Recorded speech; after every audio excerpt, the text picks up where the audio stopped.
Kilala mo yung ganitong lalaki. Maraming ideas, maraming plano. Magaling magsalita tungkol sa mga pangarap niya. Parang lagi siyang may malaking bagay na gustong simulan. May negosyo siyang balak gawin. May project siyang matagal nang iniisip. May buhay siyang gustong marating. At kapag kausap mo siya, minsan mapapaniwala ka talaga. Kasi may kakaiba sa kanya. May enerhiya siya na parang kaya niyang gumawa ng malalaking bagay sa buhay niya. Pero may isang problema. Wala siyang natatapos sa mga ito. Lagi siyang may dahilan. Hindi pa raw ito ang tamang oras. Hindi pa raw iyon tamang tao. Hindi pa raw kumpleto ang mga plano. Hindi pa raw siya ready ngayon. Hindi pa raw siya naiintindihan ng mundo. Minsan, kaibigan mo siya. Minsan, kapatid mo. Minsan, boyfriend mo. Minsan, asawa mo. Minsan, tatay mo. At minsan, kahit ayaw mong aminin, may bahagi sa iyo na nakikita rin ng sarili mo sa kanya. Yung taong tumatanda sa edad pero sa loob ng sarili, parang may parte sa kanya na naiiwan. Ayaw sa seryosong usapan. Ayaw sa commitment.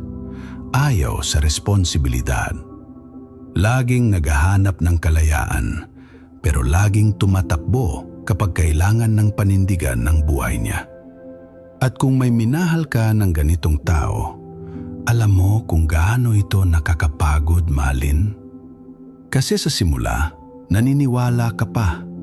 Iniisip mo, baka kailangan lang niya talaga ng suporta. Baka kailangan lang niya ng taong hindi susuko sa kanya. Baka kapag minahal mo siya ng sapat, magbabago rin siya. Pero habang tumatagal, mapapansin mo, ikaw ang napapagod. Ikaw ang umaayos sa inyo palagi. Ikaw ang umiintindi sa kanya. Ikaw ang naghihintay sa bersyon niya na lagi niyang pinapangako pero hindi naman dumadating. Tinawag ni Carl Jung ang pattern na ito na puer aeternus. Ibig sabihin, eternal boy. Yung lalaking ayaw talagang lumaki sa loob ng sarili niya. Hindi dahil wala siyang talino. Hindi dahil wala siyang potential. Kadalasan, kabaliktaran pa nga. Marami siyang kayang maisip. May mga kaya talaga siyang gawin. May mga pangarap siya na minsan, ikaw pa mismo ang naniwala. Pero ayaw niyang pumunta sa totoong buhay kung saan kailangan kumilos, pumili, magtiis, at managot sa mga desisyon niya. Gusto niya yung idea ng mabuhay. Pero hirap siya sa totoong bigat ng buhay. Gusto niya yung pangarap, pero ayaw niya sa trabahong kailangan para makarating doon.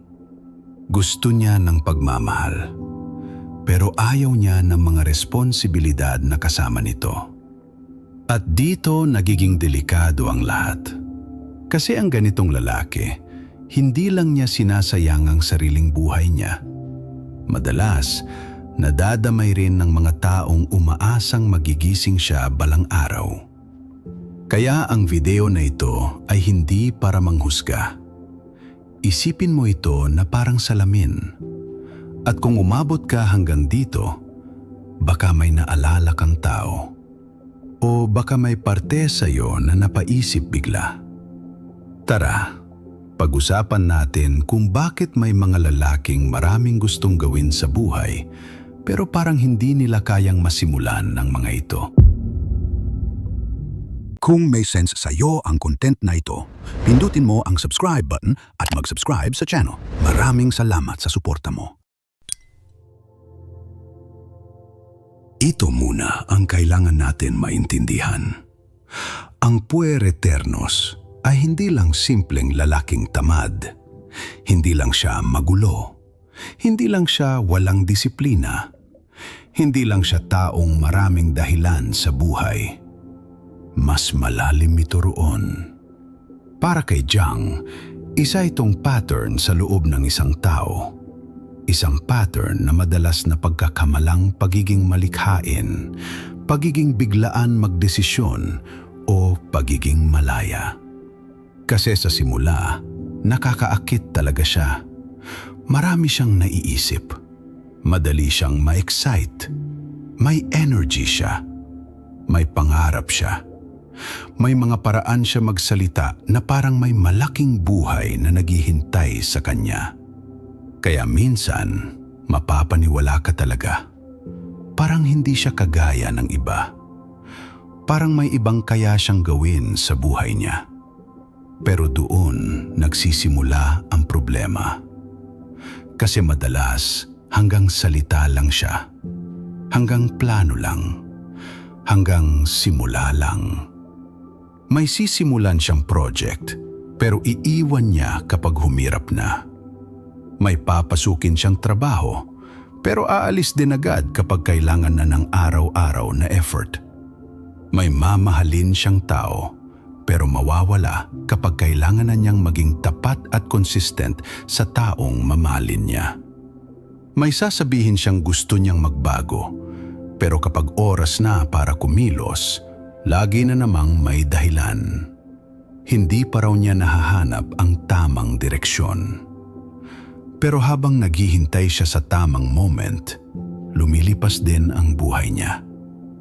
Para kay Jiang, ito ang malaking problema ng puereternos. Parang lagi siyang nakatira sa ilusyon ng hindi pa ngayon. Hindi pa ngayon magsisimula. Hindi pa ngayon magseseryoso. Hindi pa ngayon magkukumit. Hindi pa ngayon haharap sa mga responsibilidad. Laging may susunod na araw. Laging may susunod na pagkakataon. Lagi siyang may sinasabi na may bersyon siya ng sarili niya sa hinaharap na mas handa, mas matapang at mas kumpleto. Pero yung bersyon na yon, hindi dumarating. Kaya mas nakakalito siya sa mga tao sa paligid niya. Kasi hindi naman siya mukhang walang kayang gawin. Hindi siya mukhang walang pangarap. Hindi siya mukhang taong walang alam sa buhay. Ang problema, laging hanggang posibilidad lang ang nagagawa niya. Laging kaya ko yan. Laging malapit na. Laging may plano ako. Pero kapag kailangan na siyang asahan, doon siya nawawala. Kaya mas lalo siyang nakakapanghinayang. Kasi alam mong may potential siya, pero hindi niya nagagawang panindigan. Mas gusto niya yung ideya ng sarap buhay kaysa sa kakambal nitong totoong trabaho na kailangan para mabuo ang ideya na yon. Gusto niya yung pangarap niya. Pero ayaw niya yung paulit-ulit na effort na kailangan para makarating doon. Gusto niya ng kalayaan, pero ayaw niya ng responsibilidad na kasama ng totoong kalayaan. Gusto niya ng pagmamahal, pero ayaw niya ng responsibilidad ng pagiging nandyan talaga para sa isang tao. Gusto niya ng respeto, pero ayaw niyang dumaan sa proseso para makuha ang respeto ng mga tao sa paligid niya. At kapag hindi niya nakuha ang gusto niya, madalas may mga sisisihin siya. Yung sistema, yung magulang niya, yung ex niya, yung timing, yung mga taong hindi raw nakaintindi sa kanya. Pero bihira niyang tanungin ang sarili niya, hindi ko rin ba ito kasalanan? Dito nagiging delikado ang pattern na ito. Kasi hindi naman masama ang mangarap. Hindi masama ang maging malikhain. Hindi masama ang magkaroon ng batang parte sa loob mo na marunong mag-isip ng mga bagong bagay, mangarap at maniwala na may iba pang pwedeng gawin sa buhay. Ang problema, kapag yung batang parte niya na yon ang kumukontrol na lagi sa buong buhay niya. Kapag siya na ang umiiwas sa mga opportunity. Kapag siya na ang gumagawa ng dahilan sa mga bagay. Kapag siya na ang pumipigil sa tumandang lalaki na harapin ang totoong buhay. Doon nagsisimulang mag-iba ang tingin mo sa kanya. Yung pagkamalikhain niya, nagiging palusot.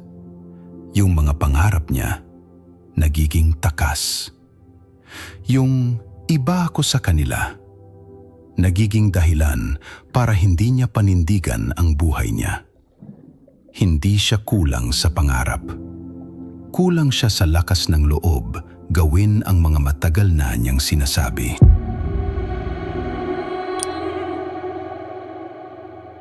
May dahilan kung bakit maraming naaakit sa ganitong lalaki. Hindi kasi siya boring. Hindi siya madaling mahulaan. Parang ang gaan niya kasama. Magaling siyang magkwento. Magaling siyang mangarap. Magaling siyang magparamdam na may mas exciting pang buhay na pwedeng abutin. Parang hindi siya kagaya ng iba. Ayaw niya raw sa ordinaryong buhay. Ayaw niya raw sa mga rules. Ayaw niya raw sa labels. Ayaw niya raw sa trabahong kailangan pang panindigan araw-araw. Ayaw niya raw sa relasyon na parang kulungan. At sa mundong maraming bayarin, trabaho, pressure at responsibilidad, nakakaakit talaga yung taong parang malaya. Parang wala siyang takot. Parang hindi siya sumusunod sa takbo ng mundo. Parang kaya niyang mabuhay ayon sa gusto niya. Pero dito, nagsisimula yung kulungan. Kasi hindi lahat ng mukhang kalayaan, totoong kalayaan. Minsan, pag-iwas lang ito na maganda lang ang pangalan. Sinasabi niyang ayaw niya sa trabahong may malinaw na responsibilidad kasi para raw siya sa mas mga malalaking bagay. Pero minsan, ang totoo, takot lang siyang pumasok sa buhay na kailangan niyang kumilos araw-araw. Sinasabi niyang ayaw niya sa seryosong relasyon kasi ayaw niyang mawalan ng kalayaan. Pero minsan, ang totoo, takot lang siyang makita ang totoong pagkatao niya. Takot siyang may taong makakita ng kahinaan niya. Takot siyang may taong magtanong kung saan ba talaga papunta ang buhay niya. Sinasabi niyang ayaw niya daw sa mga rules. Pero minsan, ang totoo, hindi lang niya alam kung paano humarap kapag may kailangan siyang sundin na mga direksyon. Ayaw niya raw ng nakakulong na buhay. Pero hindi niya napapansin na nakakulong na siya sa sarili niyang mga takot. Takot mabigo. Takot mapahiya. Takot masabihan na ordinaryo lang siya. Takot malaman na hindi sapat ang mangarap lang kung wala naman siyang ginagawa para abutin ang mga ito. Kaya ang ginagawa niya, umiiwas lang siya. Umiiwas sa trabaho kapag nahihirapan na. Umiiwas sa relasyon kapag kailangan na ng consistency. Umiiwas sa usapan kapag kailangan ng maging seryoso. Umiiwas sa responsibilidad kapag hindi na niya kayang patunayan ang mga pangako niya. At bawat pag-iwas niya, lalo siyang bumabalik sa parehong pattern sa buhay. Maraming plano, maraming dahilan, maraming sinisimulan. Pero wala siyang malinaw na resultang nakukuha. Para kay Jang, ang lalaking ganito ay parang naiipit sa pagitan ng pangarap at totoong buhay. Gusto niyang lumipad, pero ayaw niyang tumapak sa lupa. Gusto niyang maging espesyal, pero ayaw niyang pagdaanan ang hirap na kailangan para magkaroon ng mga magandang resulta. Gusto niya ng kalayaan, pero ayaw niyang tanggapin na ang totoong kalayaan may kasamang pagkukusang kumilos, may kasamang paninindigan, May kasamang araw na ayaw mong kumilos pero kikilos ka pa rin. May kasamang relasyon na hindi laging exciting pero pipiliin mo pa ring ayusin. May kasamang trabaho na hindi laging masaya pero kailangan mong tapusin dahil may buhay kang tinatahak. Doon nagkakaiba ang tunay na kalayaan at simpleng pag-iwas lang. Ang pag-iwas, ginagawa mo para hindi ka mahirapan. Ang kalayaan, pinipili mo kahit mahirap kasi alam mong mahalaga at kasama ito sa proseso. Pero ang puer-eternus, madalas hindi pumipili. Umiilag siya, nagpapaliban, nagdadahilan. Tapos tatawagin niya itong kalayaan. Pero habang ginagawa niya yon, hindi lang sariling buhay niya ang nasisira. Unti-unti rin niyang pinapagod ang mga taong nagmamahal sa kanya. Kasi nakakapagod mahalin ang taong puro pangako ng pagbabago, pero di naman makita kapag kailangan na niyang panindigan ng mga ito.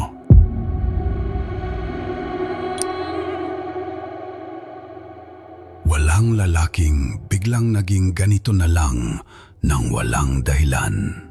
Madalas, may kwento ito sa likod. May taong laging kumukonsinte. May taong laging umaayos. May taong laging nagbibigay ng dahilan para hindi niya kailangang harapin ang consequence ng mga ginagawa niya. Minsan, literal na nanay niya ito. Nanay na sobra lang naman nagmahal. Nanay na ayaw siya laging mahirapan. Nanay na laging nandyan para ayusin ang mga mali niya. Kapag nagkamali siya, sasaluhin siya. Kapag may problema siya, may gagawa ng paraan para sa kanya. Kapag may responsibilidad siya na dapat gawin, may ibang kikilos para sa kanya. At dahil doon, lumalaki lang katawan niya, pero sa loob, may parte sa kanya na hindi natututong tumayo mag-isa. Pero hindi lang laging nanay ang tinutukoy dito. Minsan, partner. Minsan, lola. Minsan, kapatid. Minsan, kahit kaibigan. Isang tao sa buhay niya na paulit-ulit na nag-aalaga, nag-aayos, nagbabayad, nagpapatawad at sumasalo sa bigat na dapat siya mismo ang humaharap.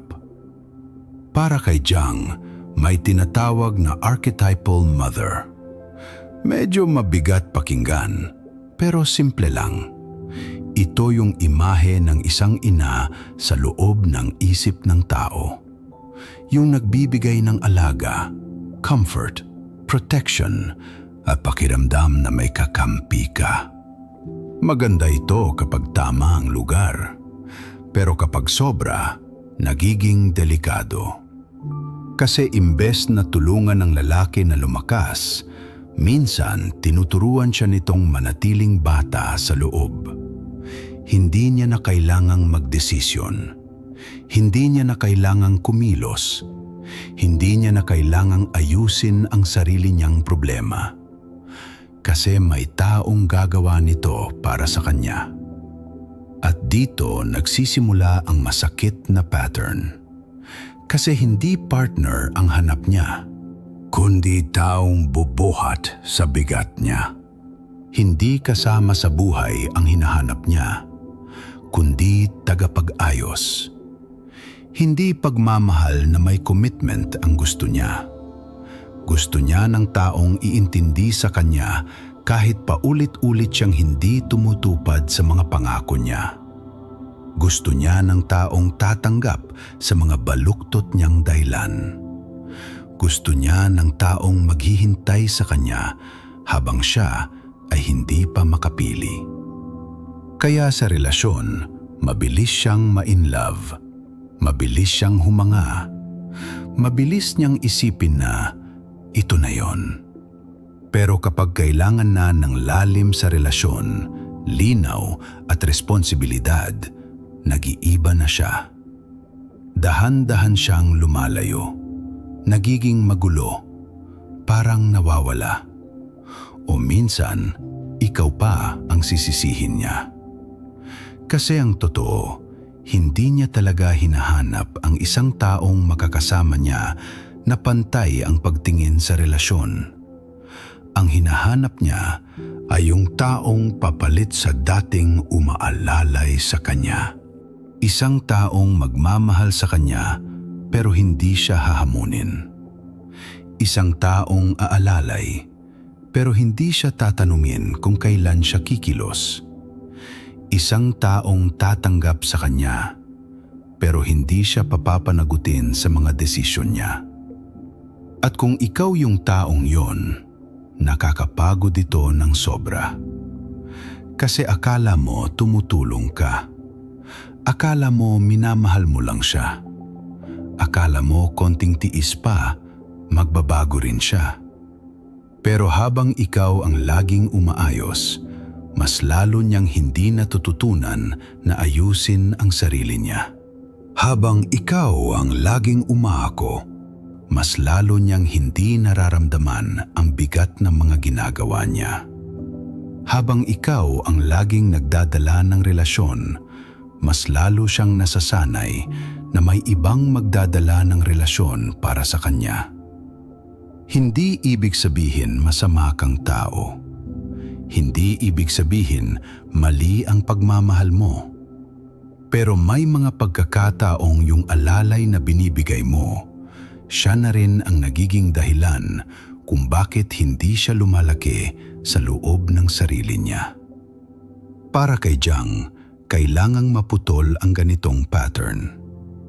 Hindi dahil kailangan mo siyang parusahan, kundi dahil hindi siya matututong tumayo sa sarili niya kung lagi siyang may masasandalan kapag ayaw niyang humarap sa mga hamon ng buhay. Masakit ito. Kasi minsan, ang tunay na pagmamahal, hindi yung lagi mong inaayos ang lahat para sa kanya. Minsan, ang tunay na pagmamahal ay hayaan siyang makita ang bigat ng sarili niyang mga desisyon. Kasi doon lang siya talaga pwedeng magsimulang magbago. Kapag wala ng taong gagawa ng mga bagay para sa kanya, kapag wala ng taong aayos ng lahat habang siya ay puro pangako lang, kapag kailangan na niyang tumingin sa sarili niya at tanungin, hanggang kailan ako mabubuhay na laging may ibang umaayos ng gulo ko?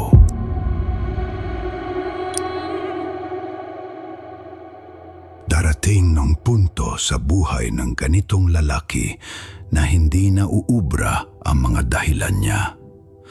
Hindi na sapat yung charm. Hindi na sapat yung plano. Hindi na sapat yung hindi pa ako ready. Hindi na sapat yung may oras pa naman. Kasi habang lumilipas ang panahon, may mga bagay na unti-unting bumibigat. Mga pangarap na hindi niya ginawa. Mga relasyong nasira dahil hindi siya naging seryoso. Mga taong napagod kakahintay sa kanya. Mga taon na nawala habang sinasabi niyang hindi pa tamang panahon.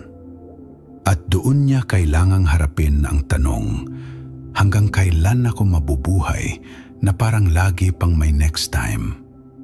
Ito yung punto na hindi na niya pwedeng takasan. Kasi hindi sapat na tumanda siya sa edad. Hindi sapat na may trabaho siya. Hindi sapat na may bayarin siya. Hindi sapat na marunong siyang magsalita na parang alam niya ang buhay. Kung sa loob niya, bata pa rin ang nagdedesisyon. Bata pa rin ang umiiwas. Bata pa rin ang naghihintay na may ibang aalalay sa kanya. Para kay Jang, dito nagsisimula ang tunay na pagbabago. Tinawag niya itong individuation. Ito yung proseso kung saan ang isang tao ay unti-unting nagiging mas totoo sa sarili niya. Hindi yung sarili na puro plano. Hindi yung sarili na puro pangako. Hindi yung sarili na magaling magpaliwanag kung bakit hindi pa siya nagsisimula.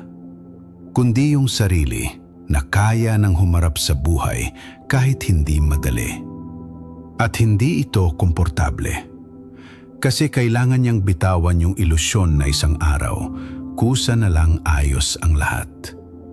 Kailangan niyang tanggapin na walang perfect timing. Walang taong darating para ayusin ang buhay niya. Walang magic moment na bigla na lang siyang magiging handa. Minsan, nagiging handa ka lang dahil pinili mo ng kumilos kahit takot ka pa. Hindi ibig sabihin nito na kailangan niyang patahimikin yung batang parte niya. Hindi ibig sabihin na kailangan niyang talikuran ang pangarap niya.